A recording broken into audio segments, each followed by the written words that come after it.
Can everybody hear me? All right. So, so my name is Rahul. I'm the CTO of TypeLead, and my wife and co-founder is sitting right there. Her name is Josna. So we're here in New York as part of the Techstars program. So the company we're both a part of, TypeLead. We got selected for the Techstars program in New York, and we'll be here for about a month and a half more. So yeah. And we're both from India, Bangalore, India. All right. So how many people have heard of Eta? Okay, good. Okay, it's good. The word's getting out. Okay, so how many people have actually tried it? Great. Okay, we need to increase those numbers a bit. So, as Grisham said, Eta is an attempt to get Haskell on the JVM, and it's an attempt that succeeded really, really well. So it started out as a Summer of Haskell project, and was mentored by Ed Komet, as you all probably know. So, so it started like that. Like when I started out, I didn't even know whether this was going to work. I just started with a vague idea of a design that might or might not work. I went through all the research on porting Haskell into the JVM and all that. So, and it came out all right. All right. So, so now the biggest question is, why would you want Haskell in the JVM? So it all started like so I was never much of a JVM fan before. So only after I started investigating the question of why Haskell wasn't being used in industry, I kept bumping into that same thing over and over again, JVM. It just kept popping up. I was going through Reddit, I was going through random blog posts. I do a lot of research, so like eventually the same thing came up, and I was like, okay, why don't we give it a try? So so it started with first step. If you want to port Haskell to JVM, learn GHC. Go through the GHC source code, figure out how it works. Then next, have a plan of how to map each of the basic constructs of Haskell to JVM bytecode. So this is like the mapping is, for the most part, pretty straightforward, but to arrive at it, like you have to do a lot of trial and error. But yeah, so yeah, it requires a lot of trial and error. Like so for the past year, it's like I could say like the project right now has no resemblance. The runtime system, everything has no resemblance to what it was when it started. I've done lots of refactoring. As I got to know more about the JVM, as I got to know more about how Haskell executes, like I got to know more about that. I was able to make better judgments about how to make it more performant. So now the next biggest question is, okay, what are the differences between Eta and Haskell? So first we'll talk about overall goal-wise. So Eta is pretty much like, okay, if you could take the parts of Haskell that work really well, they're proven, they're solid, and you want to bring them out to industry in a very stable package, that's what Eta is trying to be. So, and one of the major components of that is getting it on the JVM, being able to reuse all the existing profiling tools, debugging tools, everything, and being able to smoothly integrate into existing systems. And this is the biggest part. Like, as what? Show? Yeah. Show. Okay. So as Show mentioned, like especially in financial companies, they use JVM stacks. So trying to introduce a non-JVM stack is going to be pretty difficult, so that's why you need something that integrates pretty nicely. So the next question is, okay, how are you going to integrate object-oriented libraries into a purely functional language?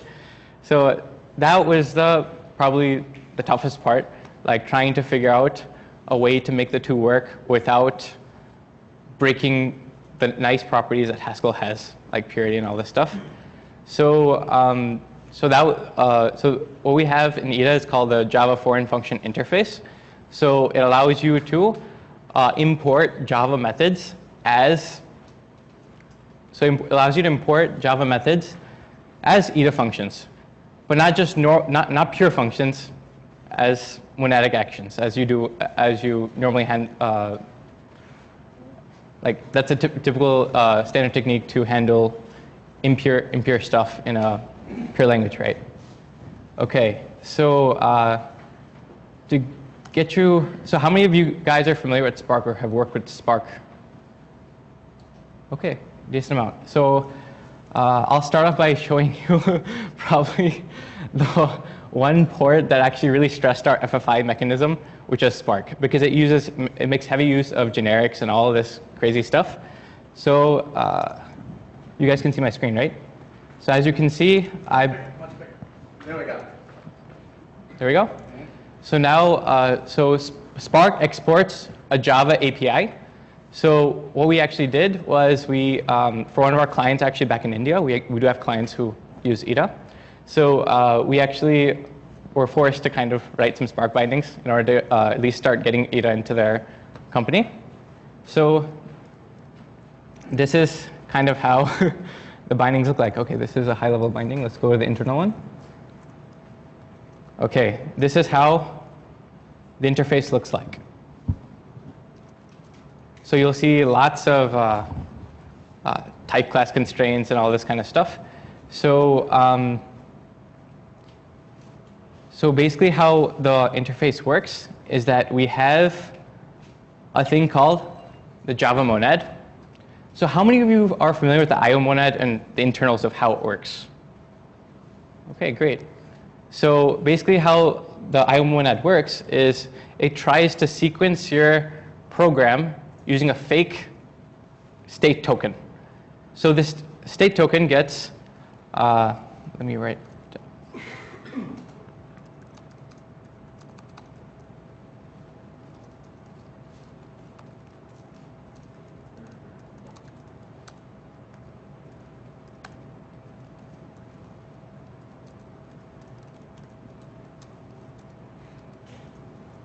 So did I get that right? Yep. So, and wrap it inside of an IO since it's a new type. So, I guess I assume something. Everybody's comfortable with monads, right? It's a Haskell meeting, I'm assuming everybody is. If not, let me know. I'll try to. Okay, great. So basically, if you squint a little bit and you replace this with something nicer, this is pretty much just a state monad. Right?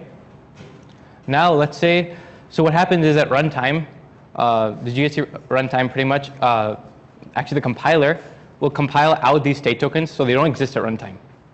These state tokens only serve the purpose of sequencing your actions one after another.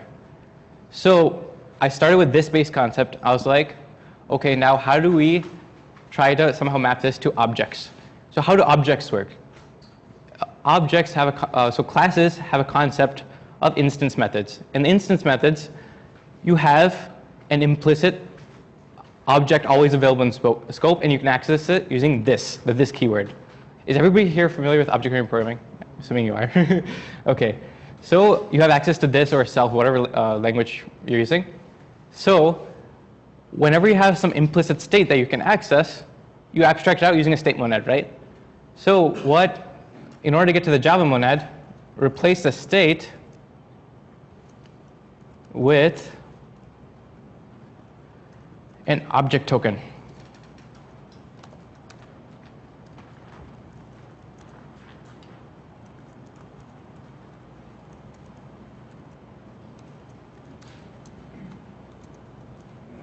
Is everybody following? Am I going too fast? Yes? No? What do the hashes mean? Okay, yeah. Sorry about that. So that's like a very low-level compiler thingy. Basically, in Haskell, there's a concept called unboxed tuples. So normally tuples are like boxed, so like they're pointers to the two components of the tuple. But with unboxed tuples, it's like a multiple. You can return multiple values without them being boxed. Like they get passed through registers in GHC. In Eta, they get passed through a stack mechanism. So that's like an efficient way to have a state monad. That's why I was implemented using those. So yeah, it's a lot more efficient. But it forces your monad to be strict if you do it this way. If you have normal tuples, then it's lazy. It can be lazy or strict depending on how you do it. So this is, you can think of this as this object when you're executing a method. And in the process of working with a Java method, okay, I think it makes it a lot easier if I just I'm going to mix some Java code and Haskell code in one file. Don't kill me. OK, so I'll put in comments. So let's say we have some void method. And let's just make it take an int or something. All right. So let's say it had this class. We'll call it A. Already had some field lowercase a. It could be private. It doesn't have to be public. All right. So let's say this method mutates a.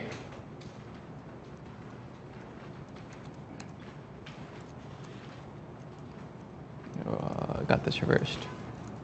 So I'm using the this. You don't have to use that, but I'm using it to make it explicit what's going on here. So you're actually mutating the this object by changing its internal state.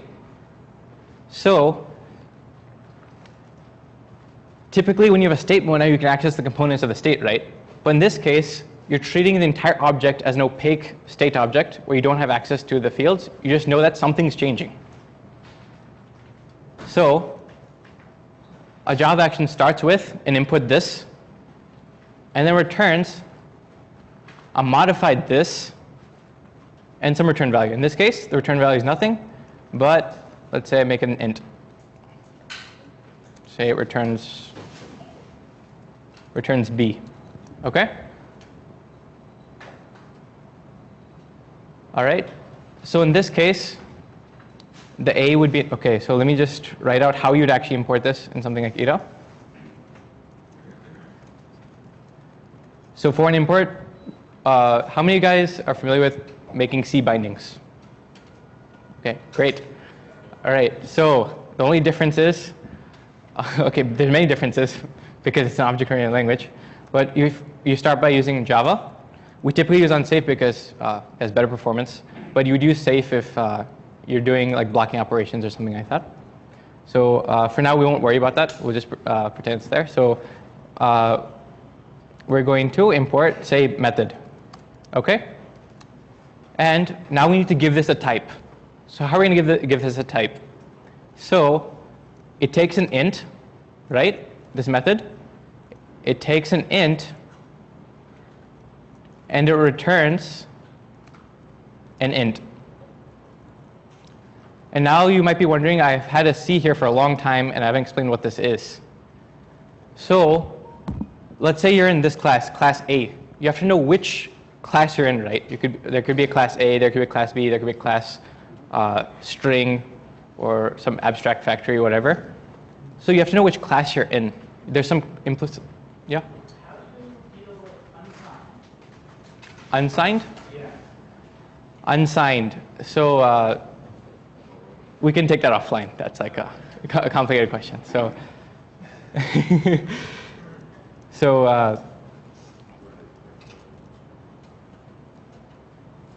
so this instance method will get represented like this on the Eta side. So this part refers to the current context. The type, the class of the current context, which is A. So we're in a class A, and we have an instance method, right? So we can import it like this. So what actually happens? So on the Eta side, as everybody knows, or I don't know if everybody knows, but int in Haskell is boxed, which means it actually carries a machine integer inside. So in order to get that machine integer, you have to unbox it. You have to pattern match on it, unbox it, and then do the perimeter operations, the actual machine addition or subtraction, all that kind of stuff. Has to be done after it's unboxed. So what do? So when we perform this call, we unbox this int that's in the input. And the unboxed version of int actually corresponds to Java's int. All right? So the unboxed version of int corresponds to Java's int. And then it gets passed into this method. The method executes, you let it execute, and it'll give you back a return value, right? Then you wrap it up into an unboxed tuple. You wrap up the new version of A, as well as the return value. So the return value will again be boxed. So you return a primitive int, right? So this method returns an int, and that primitive int gets boxed into an Eta Haskell, what do you want to call it? Int. So whenever you do an FI call, you have some unboxing going on, some Java method is being called, and then the boxing happens when it comes back. What about the instance? So it has to make a new A, or no? It has to make a new A. This is an instance. No, because it's not, you're basically just passing an object reference. It's like Yeah. It's a static method? I think we need to see how the run Java monad function is to understand this. Okay. So what I'll do is I'll just pull out the definition of run Java from. So we have a modified base which has. So we follow almost the same. So we have the basic same primitive structure as GHC does. We have a RTS library, RTS package, integer package, GHC prim package, and base. So the Java monad is actually defined here, right next to the IO monad. Can you make it bigger? Yes. So this is what I've been showing you guys so far. The only difference is that as an extra tag type. So we call this a tag type, and that is the type of, or the type that corresponds to the Java class. And now let's look at the run Java method. Let's run Java. Okay. So we've extended base to have a Java module. And in the core module, we define all the core monadic operations. So actually, yeah, we don't call it run Java. We just call it Java. Okay. So this is how we define it. So this is, okay, so there's two ways you can run it. So if you have the object you want to call for example, in our method before, we had a class A with an instance method, right? So let's say we have an instance of A to work with, and we want to execute that method on top of it, right? So we have to run the Java action. So the only way you can run a Java CA is by having a C. You need that class, right? You need that this context in order to actually run it. So that's what Java with does. So it takes a C. So I'll ignore the class constraint for now. It's just a way we distinguish between an Eta type that corresponds to a Java class versus just normal Eta types. It's like a distinguishing constraint. So so it takes a class. So this this reference, and then it takes the monadic action, and then it executes an IO. And how does it do it? It pretty much just applies the monad. So first it unboxes. Unobj is just a way to unbox. So actually, you have lots of boxing going on. So anytime so let's say you have the string java.ling.string. So that's boxed inside of an Eta type called JString. So I'll just show you guys an example of how that works. So it looks something like this. So this is like a very common type, so we defined it in a very deep primitive module. So if you look, you can construct this by getting access to a primitive object. That's what the object hash is. It's a primitive thing that you don't normally get access to. This is all taken care of by the FFI. And you can construct it by using JS hash. And you would pass in the primitive reference. So all this primitive reference passing is taken care for you by the FFI desugaring. So you don't have to worry about any of this. This is just so you get an idea of how that FFI is being made. So you understand the cost of when you actually do an FI. It's actually not that much because the GHC front end actually optimizes a lot of the boxing out in most cases. So yeah, so that's how you. So yeah, like for example, object, java.ling.object, you box it around. So this is going to correspond to an actual java.ling.object object. And then this is the Eta type that boxes it. So this boxing is how we maintain the purity, even in the presence of mutable state on the Java side. So for example, you have you handle mutable references in Haskell using IRFs, right? And that's safe because anytime you read from IRF, it has to be an IO monad. You can only read from it in an IO monad. That's how it sequences properly. This is the same thing. You can only you can only apply methods onto one of these objects. You can think of these as IRFs. IRFs containing Java classes, primitive Java classes.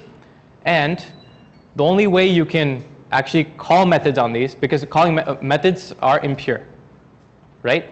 So in order to properly sequence them, we need to make sure that you can only call a method, a Java action, on an object, and that should only be done in the IO monad.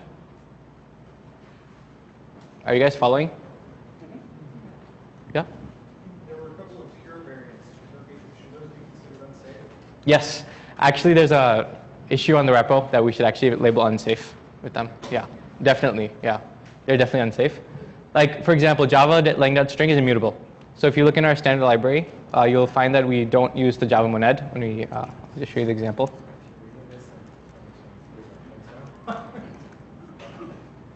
For example, we have string utils module, which like imports all of them. So if you look, there's no Java monad anywhere. It's just a pure function because Java.lang.string is immutable, right? So does that answer your question? Yeah, right. So does this kind of give you guys a feeling of how things, what's up? You considered like a Java T sequence in the IO type rather than the line to use the right run that. I'm not able to hear you. Have you considered making like a Java T sequence with the IO in the imported methods type so the user won't use the wrong one of the here Oh, no, we haven't actually. Mainly because of usability reasons. Because it becomes a bit more, then you have to start teaching people monad transforms, right? When you try to teach them about FFI, which is like too much already. Already teaching, having to teach them monads to use the FFI is already like a crazy thing. So, yep. Is there actually an IoT at all? Yeah. If you did that, you could have just aliases for like Java and Java pure, where one's just Java T, IO, and the other one's Java T, C. Yeah, you could. Identity. Yeah, I guess you could. So the main reason we did this way, almost every decision we make, the first thing is like usability. We try to think, okay, if we try to get people who don't know Haskell or anything trying to use this, will they be able, at least somewhat comfortable with using this foreign function interface? So that's like the primary driving force in any decision we make and how we do the interface. So yeah. So now the next question would probably be, okay, fine, you can import methods. What if you have, say, you import a method for like a parent class and you want to use it on a subclass? Obviously, like Haskell doesn't know about subtyping, nothing. So how is it going to let you use that method on the subtype? So we need some way of storing the entire class hierarchy information at compile time somehow. So we do that using type families. So we have a type family called extends, and it's defined right here. Right. So you don't actually use. Okay. So it's actually a type class, but it mainly. Okay, I'll make this bigger. So it's actually a type class, but it doesn't really. It's more like a marker class. The only thing it really does is cast objects from one type to another. So this stuff is like this stuff is already generated for you. Like the casting is done for you. So the only thing you worry about when you actually deal with this is this. For example, in this case, I'm defining the parent classes of java.lang.string. So if you look, so this is a type level. So it's a type family that takes we call them Java wrapper types. Any type that represents a Java object. So JString represents a java.lang.string on the Eta side. So we define an inherits instance, which says JString inherits from object, and then it implements. So the first thing is what it extends from, and the remaining things in the list are what it implements. all the interfaces and implements. So in this manner, so now you have a bunch of information. So now the inherits type family gives you a list of all the parents of all the superclasses and super interfaces for a given class, right? So in this way, we can actually compute at compile time whether class A and class B have a common parent using this information. So now we're able to simulate Java generics inside of Eta using all this information. Because for how many of you are familiar with how Java generics actually works? Okay, so what happens is it does. So at compile time, it'll basically insert lots of casts for you. So this is exactly what it's doing. Exactly what the Java compiler would do when you use generics is what now what the Eta compiler would do for you using the type family mechanism. And how does it know how to cast between two things? Using the extends dictionary. So the extends dictionary will contain a method which allows you to cast between two types. Slightly more complicated than that, but I won't get into it. What's up? It's slightly more Yeah, complicated it's but I won't get into it. yeah. I mean covariance, contravariance. There's a you have lot to- of stuff that goes on to figure out when you don't have to cast. But that's Right. The one sentence version of it. Right. But yeah, so like we took the basic essence of it. We didn't try to get into all the complications. But what this allows you to do is allows you to have reusable imports. So to give you an example, I'll just open up the Spark bindings because that makes heavy use of these features. Most Java libraries you'll bind to don't use generics like this as heavily as Spark does. So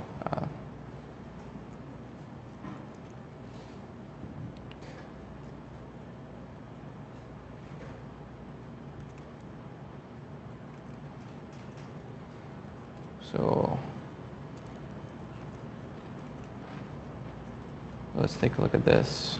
So yeah, so I mentioned extends before, right? So we actually defined a type synonym to make it a bit easier. Okay, so this is a signature of a method called catch on RDDs in Spark. So you don't have to get too much into the details, but basically what this says is you have an RDD which takes, so T is a generic type parameter. It maps to the generic type parameter on the Java side.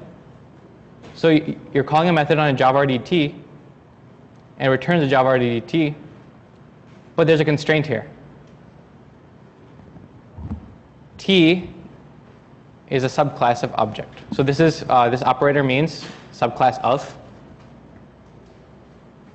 So this is the same thing as extends. So it's actually a synonym. You can actually define synonyms for constraints using constraint kinds. So that's what we did here. So what this allows you to do is I can use this imported method for any T that inherits from object, which is everything, because any type, any Java imported type will inherit from object, right? That's how object-oriented programming is defined. All right. So I've covered basically how to do imports and then how the subtyping is handled a little bit. What's up? You had like C as a class constraint earlier. Is that also a synonym for T as an object, or slightly different? It's yeah, actually, yeah. So actually, this constraint actually implies that T has to be an instance of class. Okay. If you go follow the inheritance, yeah. So this, with this kind of thing, is there any example of something where you could use generics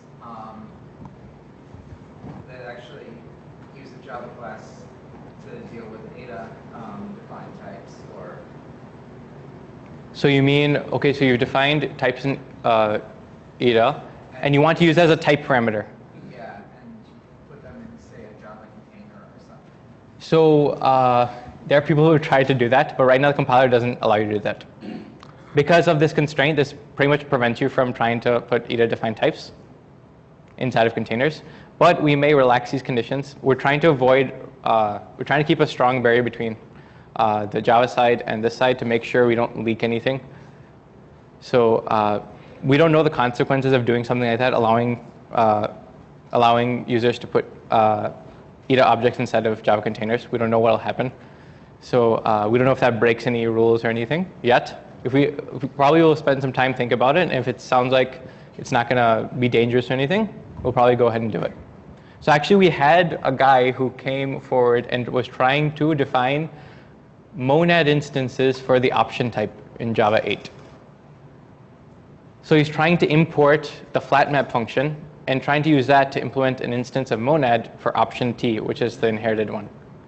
This allows you to use do notation for existing Java objects, Java 8 objects. That was a pretty cool use case. So, but yeah, so he had to kind of fight with the type system a little bit because I pretty much made it so you couldn't do that. So what he did instead was he made specialized type classes, jmonad, japplicative, jfunctor, that allow the class constraint. And then you can use rebindable syntax to actually make do notation work for specific cases. So that can be done if you really want to do it. If you want to use do notation for existing Java objects, you can do it. If you had a new Java library to your class file, you need to connect the dots for how all those new types connect to the rest of the type hierarchies. So you can use general methods that might be on pseudotypes from the rest of your class file against the types that might be produced in that library. Yeah, so we're building a tool to actually help you out with all of this. So right now, all the stuff I told you is just to give you an idea of how the internals work. But this is not, we're trying to avoid having users actually worry about all this stuff. So it's more like we're going to have this tool actually generate all this stuff for you. It's called Eta FFI. We've prototyped it a little bit, but because of other priorities, we had to stop development for some time. But we're probably going to pick it up within the next couple of weeks because it's like the highest demanded tool right now for Eta. Yep. I'm wondering if how your regular I/O monad is implemented in this context, and also with the background of last time I was here, we heard from Ben Lippmeyer about his research compiler that attempts to solve the problem of how do you essentially unwrap I/O monad, and I'm wondering. In this context, especially since you have the tag safe Java FFI, so they don't have to be monadic. If you could at least offer an option to use that for I/O, so in order to solve the same problem, if that makes sense. I didn't get the question. If you could offer the option to use I/O through those through generating those safe what you know to be so Java, if that could solve the problem of how you can never unwrap things once they're in I/O, right? Or they or bypass the problem, I guess, rather, since they wouldn't be monadic in the first place. So do you mean importing something that you didn't know to be pure at first, but you find out later to be pure? But it was up to anyone. I mean, for output. Okay. And then, since you do know it to be pure, yeah, you wouldn't have to unwrap the I/O monad, and that would solve essentially the same problem that the DDC compiler. Okay. Is trying to. So I haven't looked into that. I'll definitely look into that. That's something I thought it was that would possibly be a large benefit from interacting with Java. Okay. But more generally, I guess I understood how you implement the regular I/O monad, and if it was essentially like that new type that you showed, or if that was the work of the mode making. Right. So yeah, it's implemented just like that. So are you familiar with how GHC implements it? With how GHC implements I/O. Yeah. So it's almost exactly the same. Oh. So basically, pretty much everything you see in Eta, like I've tried my best to try to keep the GHC semantics as much as possible. So like I'm pretty familiar with like entire runtime system. I've read through it multiple times, and I've tried to keep it as close as I could. The toughest part was the tail calls because GHC just uses tail calls like crazy everywhere. I was actually going to ask that question later. So yeah, that's a long question, so I probably won't have time to cover that today. But we can take it offline. Yeah, yeah. So, yep. Yeah, so is this forward function interface what allows you to use Hindley-Milner type system on top of the JVM subtypes? Is this what allows us to use Hindley-Milner type on? Hindley-Milner type inference. Right. I know the reason that Scala can't implement it is because of subtyping in the JVM. Yeah. So is this segregation what allows you to actually Yes, do it? exactly. So because the only thing that knows about subtyping is that extends type family. Nothing else, like we had to develop a small, you saw the mini extends definition, right? That's where all the logic is for computing parents and everything. So we're pretty much like implementing subtyping only for those types which just wrap Java objects, only for those types. It does not link to the rest of the language. Yeah, so your compiler doesn't really know about subtyping. It doesn't. It gets to the byte. Yeah. So actually, one thing is type families aren't powerful enough to completely define subtyping. So there's some cases where you have to add lots of crazy type annotations in order to actually get a type check. So we actually added a hack into the type checker specifically for extends to actually to push the inference just one step further, so to actually infer the type. So there are actually special cases we encounter when specifically using Spark, because it uses like the type family a lot, type family computations, and composes them a lot. And we encountered some very edge cases where it just wouldn't type check unless you gave it a crazy type signature. You had to say this is Java, this is the C, this is the A type. So that became too cumbersome. You had to use scope type variables in order to make sure the type variables match. So we actually had to teach the GHC type checker to actually push only for the extends type family, just to teach it to go one step further to infer that, okay, this is can actually unify with this. As far as passing native defined types in Java code, the real question is what they look like in Java, but I think their biggest hurdle is lazy evaluation. Right. Yeah, exactly the problem. You always have passing Haskell defined types in anything that's not Haskell. What do the types look like? What do the thunks look like? Yep. What do the types look like? What do the thunks look like? Yep. Thunks look like on the Java side. Okay, so I'll go straight to the code to make things easier. So unsurprisingly, we just call it thunk. So there's a lot of stuff that goes on here.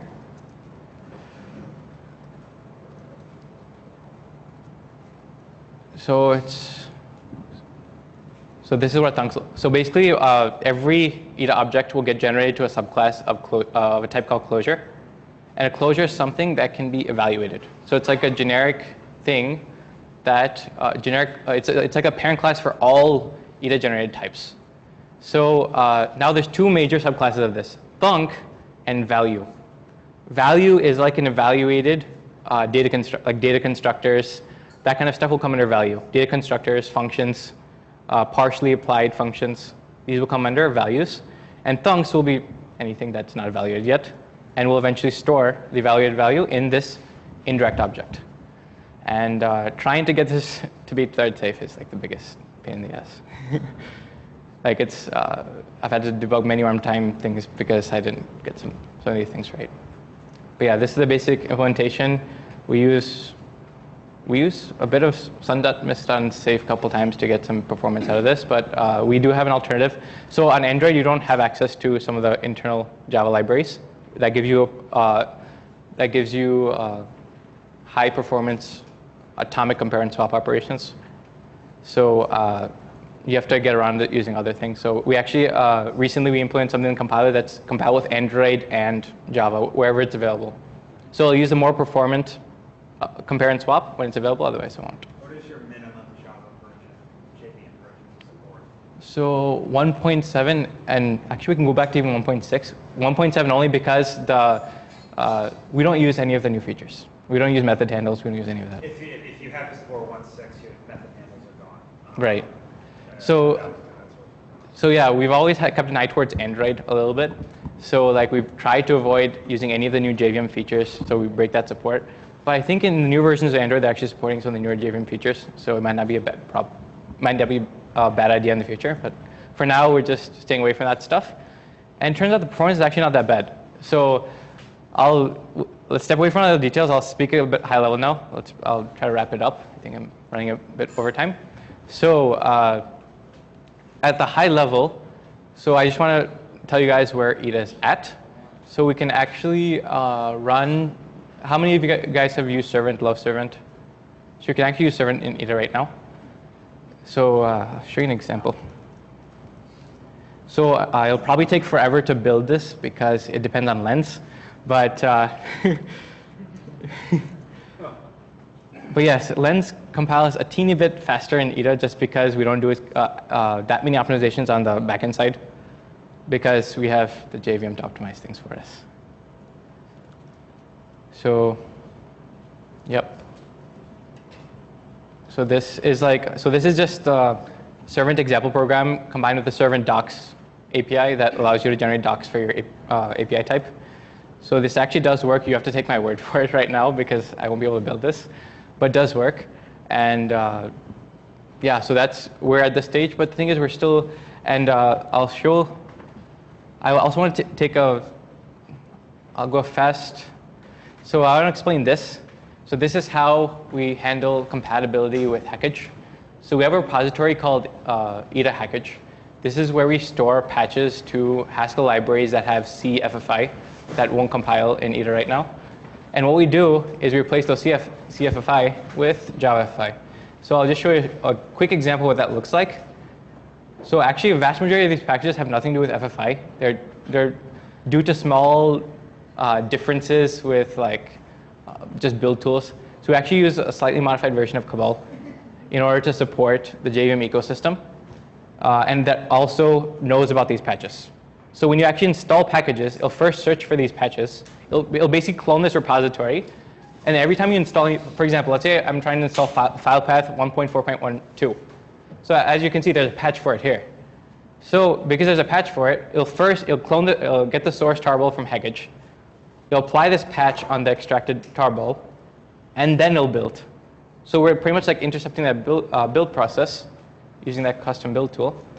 And the patches aren't as big as you'd think. So this one was just having to do with cross-platform stuff in file path. Okay, I'll give a more interesting one, byte string. Everybody's favorite package. So here, can everybody see? Should I increase? Yeah. So if you look, I've literally just deleted the C imports. I replaced it with Java. And if you look, I'm importing eta.bytestring.utils.int deck. So that's actually defined in a Java file included in this package. So in the patch, we actually generate a new Java file that gets included into the build. And it's defined here. So here we shim out all those CFFI bindings using low-level Java APIs. For example, bytestring uses a lot of native allocations using foreign pointers and all that stuff. So pointers are implemented in Eta using off-heap memory in Java using byte buffers, if you guys are familiar with that. So as you see, you'll see lots of, whenever you work with, when you try to port any Haskell package that uses a lot of pointers, you're going to end up using byte buffers instead because a pointer maps to a byte buffer. So basically, literally what we did was, so bytestring carries with it a cbits folder with all the C functions. We literally went line by line, and we're like, how do we translate this to the byte buffer API? And we just did it. And then we tested it a little bit. Actually, we didn't have to test it that much because it worked out well the first time. There's pretty clean mapping between pointer operations and byte buffer operations. So these are the most involved. There's only a couple of really involved patches, like array, what some of the core libraries like array, byte string. What else is there? So you see patches for distributive. You'll think, oh, distributive is a pure Haskell package. Why do you need to patch that? So actually, the patch is pretty trivial. It just removes custom build type because we don't support custom build types yet. That's it. So we are going to be able to support them pretty soon, but for now we have to make do with these patches. Yeah. About this Eta Hackage, what are you going to do, in a year or so, when most of the major libraries are not committing to support 7.10.3 anymore? So, okay, that's probably a question everybody wants to get an answer to. So, so what we've decided is we're going to move as Hackage moves.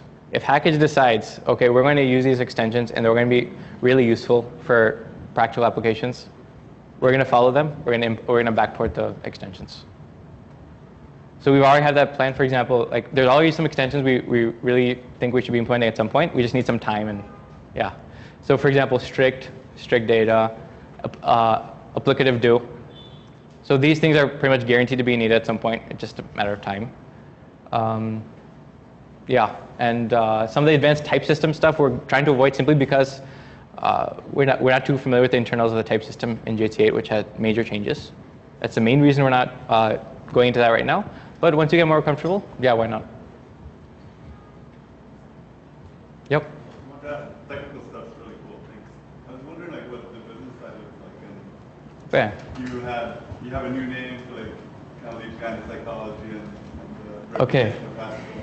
I was wondering how do your like customers that use it, how do they perceive it, how does it go, and then don't they notice at some point that Eta is like Haskell?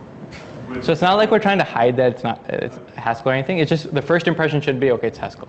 It's more like the first impression should be, it's like this really awesome language that can do cool stuff. And then they learn it's Haskell and they'll be like, oh wait, Haskell is actually an awesome language. That's actually why we're doing what we're doing. We actually want people to see that Haskell is an awesome language by trying to rebrand it a different way and be like, oh wow, this is awesome. But wait, this is just Haskell. Haskell is awesome too. You know? That's like the logic behind this. And as to the business aspects, I'll let Jos now handle that question. So basically, we've had clients and customers in India come to us. We never we didn't go to pitch people like, okay, this is Haskell on JVM or anything. They knew like this is Haskell on JVM, but few companies they really love the fact that we pitch Eta in a way it's simple. Haskell has this like I'm not going to call it a negative connotation, like a complex feeling. It's for mathematicians or something like that. We wanted to remove that barrier. So that's why we rebranded it. And it's interesting, after understanding what Eta exactly is, they really love Haskell. Some of them, like, the main point is to get to the point that it's actually amazing, and then, So it's like we're trying to create that positive atmosphere and then associate back to Haskell, It's like, so for people who've had bad experience with Haskell in the past, like, oh, monads, I don't like them, For those people, we'll just work them into monads in Eta, and then they'll be like, oh, monads are easy. Actually, Haskell's not that bad, So that's like, yep.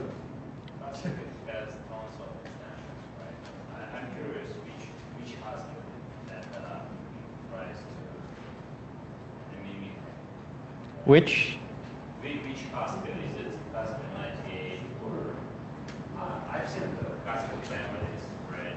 But type families. Right. So actually, so what subset of the extensions you support?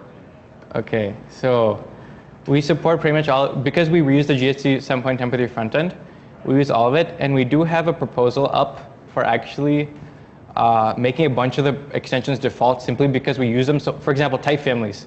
It's kind of annoying to use type families in the FFI all the time and then have them force them to use a language extension, a language pragma every time they want to use FFI, right? So we're kind of forced to do something like this, which is we actually made a proposal to, where is it? Oh, it's a pull request. Okay. So we're making a thing called Eta 2017, which consists of all the language extensions that are already used a lot by Haskell packages, and that have been proven to work well without any really crazy things. So notably, generalized new type deriving is not in this list because of all the unsafe things that it can allow in the type system. But almost everything else, like type families are fine, gadgets are fine, whole host of other things yeah. So there's a huge list here.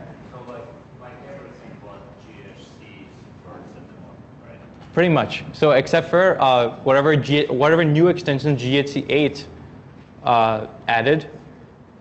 So we won't have access to those, but it's not too hard for us to backport them. Like we've tried backporting. We actually have, so this is something that almost no one knows, is that we actually have a huge chunk of backpack lying in the Eta code base right now. So we actually are, so at least the build tool we're using, which is just like Cabal, So it actually uses Cabal 2.0. Like it uses the version of Cabal like around on master branch around a month or two ago. And that version of Cabal actually has a huge chunk of code having to do with Backpack. Oh, everybody knows what Backpack is, right? It's the work by Edward Yang to bring a better module system. So actually it is pretty close. So actually in that process of trying to backport that API and make everything work out, we actually found out it's actually not that hard to backport stuff from GHC 8. So it's actually something like, you don't have to be super expert in like the GHC code base to actually do it. You just have to look at which parts are actually affected by the extension. It's pretty easy to grab the code base and figure out which parts are used and just backport just those bits. One follow-up question. So do I understand correct that ethics kind of work of GHC with a different backend? Yes, exactly. That's exactly what it is. Yeah, it makes sense now. Yeah, so it also has, yeah, and as I mentioned, there's a slight difference in the type checker, that special case just for the FFI to make it type check a little bit better. Yeah.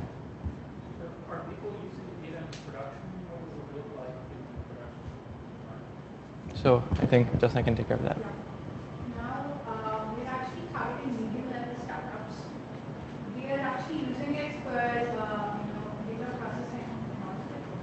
For now, we're actually writing Apache Spark jobs with the high level base. So actually, how much time do I have, by the way, before I get into this?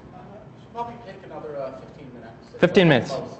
Okay. Sorry, let me actually ask a related question that occurs to that. I'm back on the technical side. Yeah. Because it relates, which is, you talked about the FFI calling Eta from Haskell, and then, calling Java. the JVM, Yeah. Java from Eta. Yeah. You don't need to give a detailed technical explanation, but when I have like C bindings, I often need to pass a Haskell function back as a callback to C. Yes. And if you're going to be writing Spark, it hits me that's 90% of what you're going to be writing. Right. So does that look basically the same as C, is my question, or does it look drastically different? So for that, they have something called a dynamic wrapper or something that they have, right? So we do have something like that. We have something called for and import wrapper. It allows you to implement a Java interface, a single method Java interface, using an Eta function. So actually, there's a bunch of examples. So basically Lambda compatible. Yes, it is. So yeah, that was because it's not practical to use Spark, because Spark makes heavy uses of random functional interfaces. We can't even use Spark reasonably without that. Yeah. Well, Spark libraries, can you import them? Can you... Spark. Yeah, Spark. So we actually, Josna has actually imported a bunch of Spark.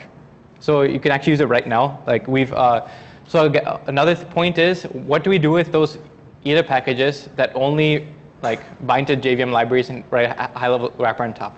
Obviously, it doesn't make sense to put such packages in Hackage because Hackage is for Haskell, right? So we maintain a separate index for just those JVM-specific packages. It's called Atlas index. So this is also another repository I've cloned. So right now it's a bit manual, but these are the libraries we have available. We have bindings to Kafka right now, and this is we have a servlet bind. So we have a web application interface implementation using servlets, which allows you to run any Haskell-based web framework that is based on WAI, like Yesod. Yesod doesn't work because of template Haskell right now, but Servant is a big example. So you can actually run Servant on like a J2E app server if you want, like Tomcat or whatever. So people have done that.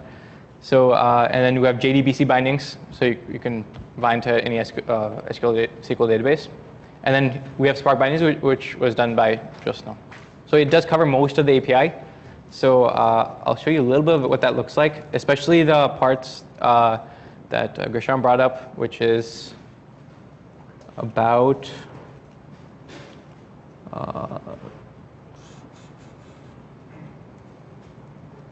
I think it's in types. Yeah, there we go. Okay, so in Spark, on the Java side, you have an API called code group function. So this is what it looks like, the import. So it's a bit crazy. Bigger. So it becomes, the type signatures get a bit involved when you do a lot of, try to bind to Java, a functional Java-like API, which uses functional interfaces. But this, so basically what this means is, so you have a bunch of generic variables, and then you have, okay, this is a very confusing function. I'll give something simpler. Yeah, let's do function 2. That's much easier. It's a function that takes 2 arguments. So function 2 in Java just takes 2 arguments and returns a single value. So this is how that import looks like. So using makefun2, so here you have a lambda that returns, we have to keep in mind that these can be impure functions. That's why it has to be a monadic action. That's why we have a Java here. So this Java action has this context of that function interface. It's almost like you're pretending like you're implementing that functional interface, and that functional interface is this object. So R is the return value, and T1, T2 are the arguments. So you can directly pass in lambdas too. Yep. So the call, so when it says add wrapper call, that's call is the method that you're implementing on the. Yes, yes. So this is the method of that interface that you want to implement. So this is it's a hidden feature that I don't document anywhere, but you can actually implement so when you have interfaces with multiple methods you need to implement, you can actually do that as well. You just have to add extra parameters. In this, for example, I can do, let's say you had call 1 and call 2, just put a comma, and just add another lambda corresponding to that signature of call 2. So I didn't document this anywhere because you rarely ever use this, but it can be done. So you can pretty much, so yeah, there's good interop with like the lambdas on the Eta side with the Java functional interfaces. So this is how you deal with overloading, right? So my question is that in Java it's okay to have the same name with method, like method with right? Oh, okay. So how do we deal with overloading? Okay. So Josna has handled a lot of this. So what she has had to do is she's had to write she's had to append suffixes 1, 2, 3. So right now, like we don't have a better method than just adding some suffix for each. Like so, basically, the FI knows which one you're implementing based on the type signature. Because in Java, you can distinguish different different overload methods based on the argument types. Not the return type, just the arguments types. So the EFI does the same thing. It inspects the argument types, and based on that, it determines which variant you're trying to call. And then actually this is the Java name you want to call, and this is the name on the Eta side.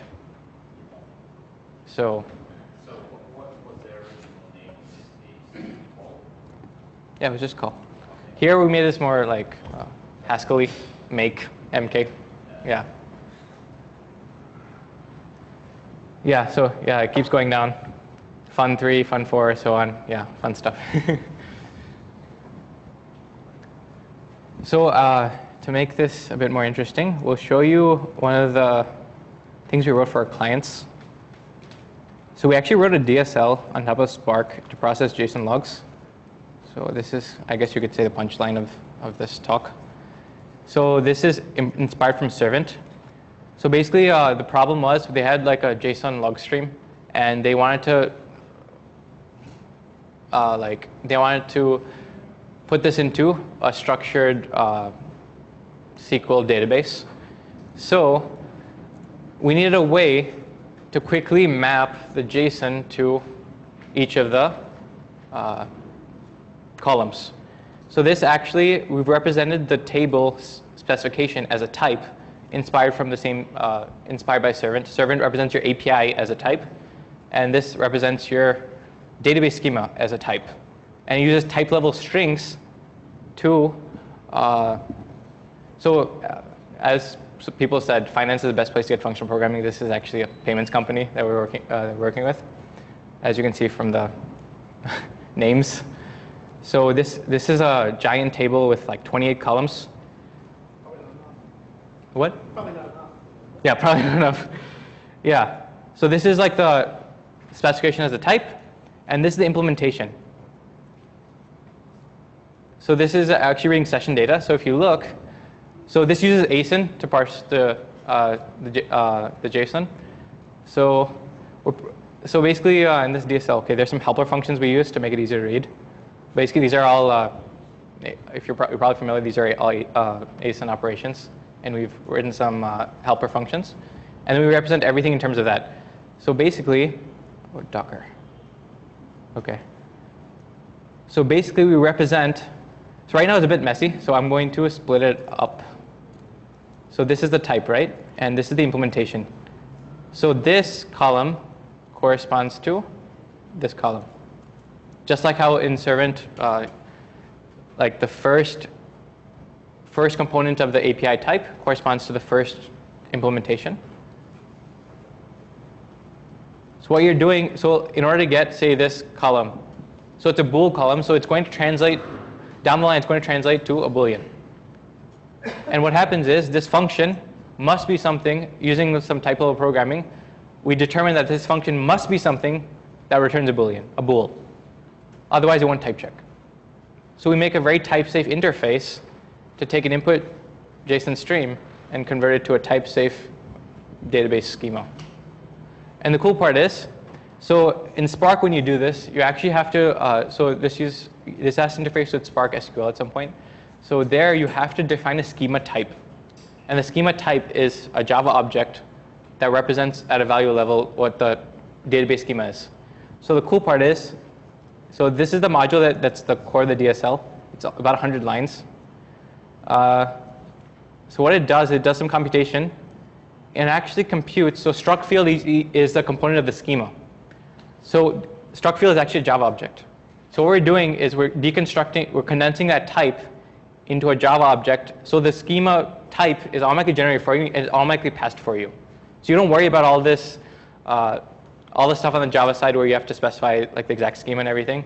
All the type level information you have in your program gets translated down to an actual Java object, compound Java object that represents the schema. So all you worry about is, okay, how does the data translate? You have some input JSON. How do you extract which fields do you extract to get the output column? Was everybody able to follow? I went a bit fast. So yeah, I'm a big fan of type families, as you can see.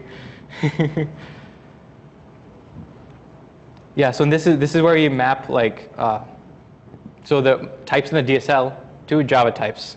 So we have types for almost everything, like the arrays, bytes arrays, int arrays. We have types for almost everything. So we have pretty sophisticated libraries to deal with Java FI at this point. But yeah, you could still develop even more. Any more questions? Yep. Some more general terms, if you have an application written in Eta, how much of it would be, and typically of course there would be each application is different, but typically how much would be actually Haskell and how much would be Haskell wrappers doing Java?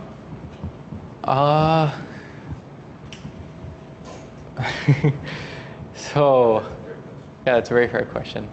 So actually, we found that most of our work is just making the bindings, actually. So after the Haskell side is very easy.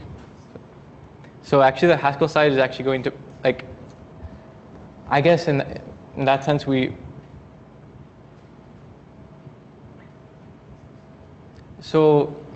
I mean, I guess it depends, because we are bringing out tools to help automate that bindings process. So once you bring those tools, you'll only be working in Haskell for the most part, dealing with those APIs. No, but if you're invoking, within Haskell with functions which are called in Java, Okay. in that case you really see Haskell like glue code, and you're doing Right. implementations using Java methods or whatever.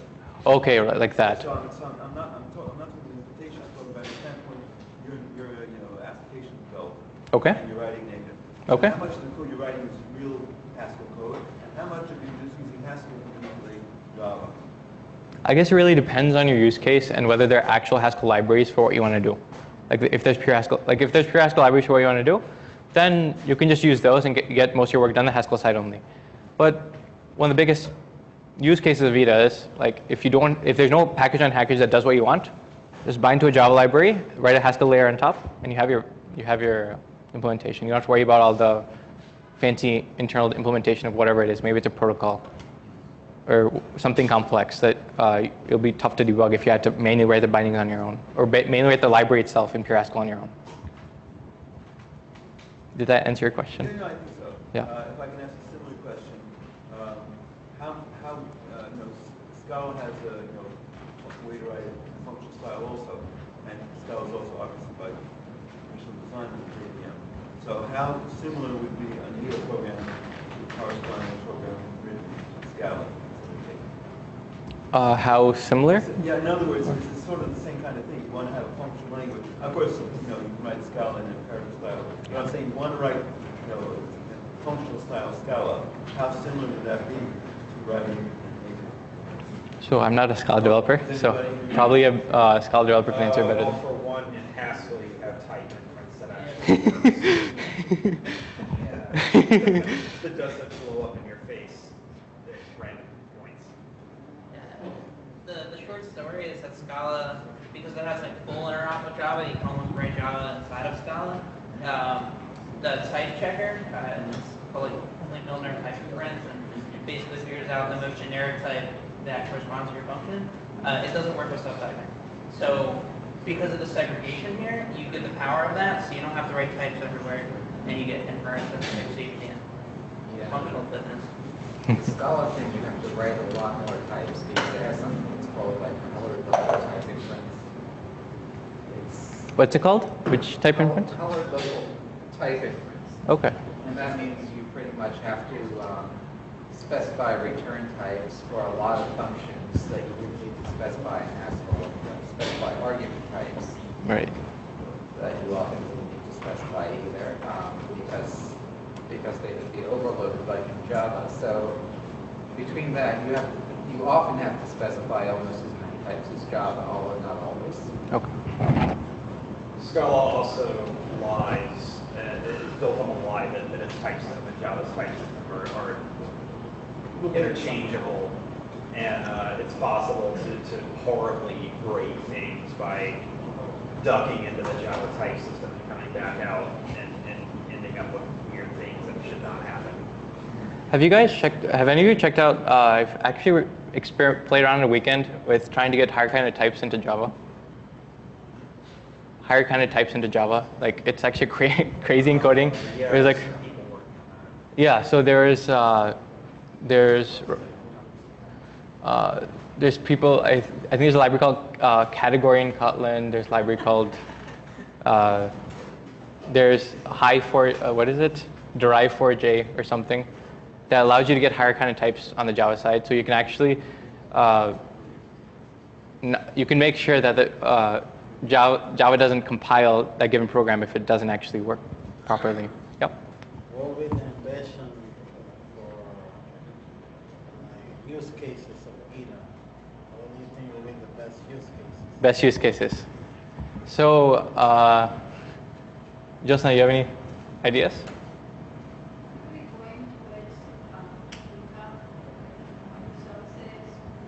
So one cool idea.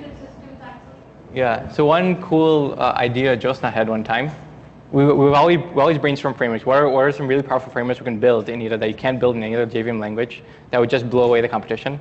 So we always brainstorm these all the time. So if you guys have any ideas, please let us know. So so a couple ideas we had was one. You want to explain the DSL we were thinking?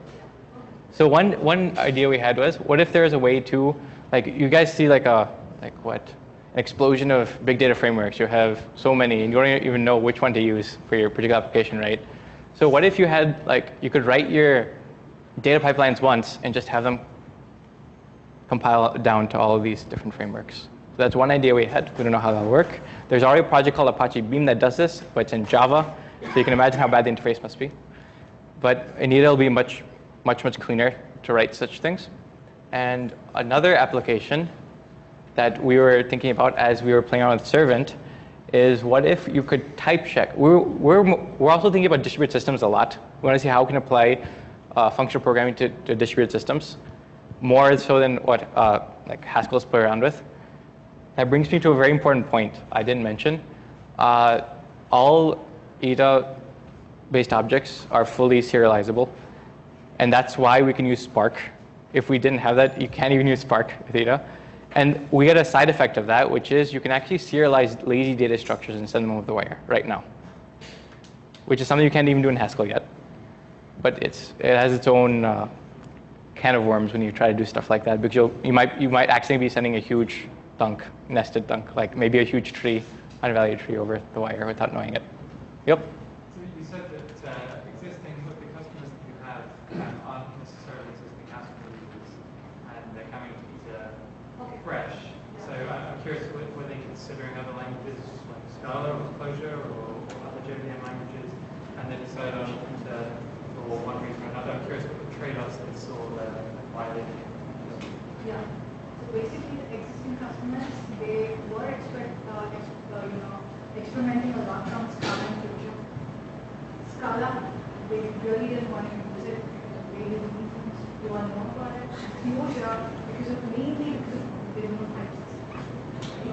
So these people actually love Haskell, but they were not able to use it in production because they're on the way to stack. Yeah. So that's why they use it. So mainly these are all, functional programming lovers who are not able to use Haskell. Pure Haskell, pure FP. So one of our particular clients who's incredibly enthusiastic, what he says is, when you learn this kind of functional programming, like you learn category theory and all this stuff is very general. These are like general design patterns you can apply anywhere, independent of language. So he thinks of it that way, and that's why he was more keen on going towards Haskell, as opposed, like if you have something like Clojure, it's freeform. You can make all sorts of programs however you wish. There's no structure. So for him, it's more like, okay, there's a bit of structure that can enforce, and it's easier to reason about. That's why he thought like something like Eta would be. These customers went an extra mile to actually coach all their employees, and we actually gave it classes. So we're very comfortable. We actually wanted to try the learning curve. These are like non-FE, employees to FE, and it almost took like 3 weeks, and they're pretty comfortable. The big thing, the curve is like really rough, and then it started really smooth curve. Speaking of classes, did any of you get a chance to check out the tour we released this morning? So we released a thing called the Tour of Eta. So this has been our yeah.